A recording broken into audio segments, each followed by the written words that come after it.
And I was kind of the crown jewel, and thanks to my friend James, I don't have that anymore.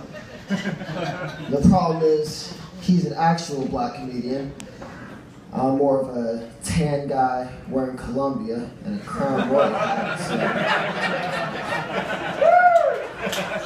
I figured since he took that from me, I'll start with something else tonight. There's been a lot of drama going on Facebook about this whole privacy thing.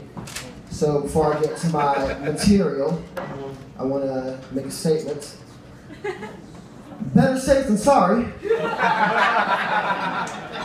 As of midnight, January 7, 2015, I do not give Facebook the right to use my pictures, information, or posts, past, present, or future. My awkward selfies, unoriginal About Me section, and late night musings on Saved by the Bell in college years versus Saved by the Bell in class are my intellectual property and mine alone. Any attempt by Facebook to acquire, manipulate, and monetize on my riveting thoughts will be met with legal action greater than the time Spider-Man and those J. Crew models sued Justin Timberlake and the kid with Asperger's from Zombieland for stealing Napster. I wonder if Social Network is on Netflix.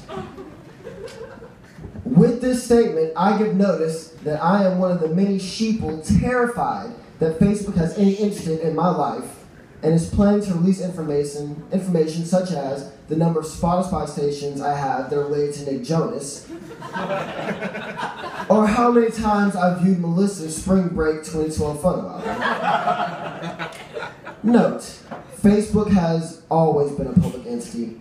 Any members who post a note like this are taking a stand with me against internet trolls. If you prefer, you could go about your business as if nothing has changed. Because, well, nothing has changed. Anybody who posts the original notice about Facebook's privacy settings should probably read the terms of service they agreed to years ago, then delete their Facebook account and go back to MySpace where they belong. Good day.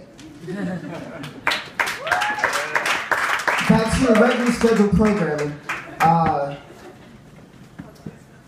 Why is it that older women who like younger men are called cougars, but older men who like younger women are called pedophiles? Hit or miss. So, I have a girlfriend. Nobody cares. But most of my comedy material is based on me being sad and alone, so she and I agreed independently that when I get up here on stage, I can tell my material as if I'm single. So, with that being said, guys, have you ever been single so long that your friends start to make excuses for you? Like, it's gotten to the point where somebody will be like, hey Sam, why don't you have a girlfriend? My friends will be like, no, see, Sam doesn't need anybody else to be happy. And I'm like, hang on, it's not that Sam doesn't need anybody else to be happy. It's that Sam can't find anybody else to be happy. It's like Sam walks into the room and says, I want to be happy. All the girls clear the room. That's what that really comes down to. Give me a minute.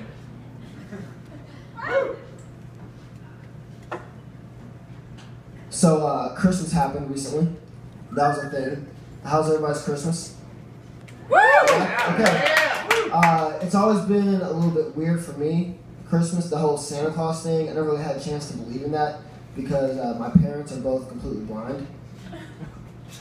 So, I had to wrap my own gifts. So, and they tried to tell me one year that Santa dropped my gifts off, but wanted me to be an independent do-it-yourselfer American and wrap my own gifts. And so, Christmas morning was never, that much of a surprise. So, I would never pretend to know what it's like to be a single parent in this life, like to have to unexpectedly raise a kid by yourself. I can only assume that it's similar to having your roommate buy a puppy and then leave for Christmas break for a month and leave you with the dog. It's kind of like he brought home this cute baby. I was like, all right, she's adorable. And then he's like, hey, I'm going out for a pack of cigarettes. And instead, he went back to California with his family. So, Now I'm sitting here with this adorable little creature. I'm up in the middle of the night feeding it, changing it, wiping the poop off of my computer. They say each person is like an individual snowflake. Well, if that's the case, each dog is like an individual terrorist. I found out that this dog doesn't like the traditional chew toys, like the ropes and the rawhides and things like that. She prefers things like $60 computer chargers, $80 otter boxes, an entire box of instant grits. I came home from work one day and my house was just covered in instant grits, and she was just sitting there like, I ain't do it. So of course I took a Snapchat because, 21st century social media, and I took a video of it, and the 6 responses I got back were saying, why do you have so much crack in your house? The feds are gonna come looking for you. You can't do that, Sam. You need to stop. So that's awesome. I don't understand the whole thing about puppies. Girls especially, it seems like really love getting puppy kisses. I don't get that because, yeah, right there, she loves it. Because this is the thing, dogs lick their own butts. That's a fact. They sit there and lick their own butts and they lick your face. If I sat here and licked my own butt and tried to lick anybody's face other than Connor's, I'd be kicked out of the establishment. And that's just a fact. It's a complete double standard.